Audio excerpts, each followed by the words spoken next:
10 محرم کی صبح امام حسین نے اپنے ساتھیوں کو تیار کیا اور انہیں آخری نصیحت کی۔ انہوں نے اپنے اہل خانہ اور ساتھیوں سے فرمایا کہ جو جانا چاہے جا سکتا ہے، کیونکہ دشمن کی فوج بہت بڑی تھی۔ امام حسین نے نماز فجر کی امامت کی۔ نماز کے بعد امام نے اپنی فوج کی ترتیب کی اور ہر ایک کو اپنے مقام پر کھڑا کیا۔ جنگ کا آغاز عمر بن سعد کی فوج کے حملے سے ہوا۔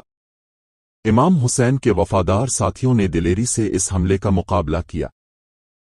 امام حسین کے بیٹے حضرت علی اکبر، جو ان کے فوج کے ایک اہم رکن تھے، دشمن کی فوج سے لڑتے ہوئے شہید ہوئے۔ امام حسین کے بھتیجے حضرت قاسم بن حسن، جن کی عمر تقریباً 13 سال تھی، نے بھی جنگ میں حصہ لیا اور شہید ہوئے۔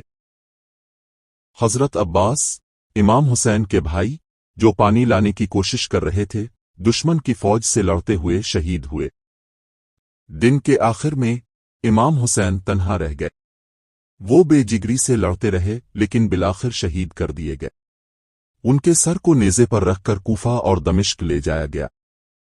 امام حسین اور ان کے ساتھیوں کی شہادت کے بعد دشمن نے ان کے خیموں کو جلایا اور ان کے اہل خانہ کو قیدی بنا کر لے جایا گیا۔ یہ واقعات عاشورہ کے دن کربلا میں پیش آئے اور ان کو اسلامی تاریخ میں بہت اہمیت حاصل ہے۔ امام حسین کی قربانی کو حق و انصاف کی راہ میں عظیم قربانی سمجھا جاتا ہے۔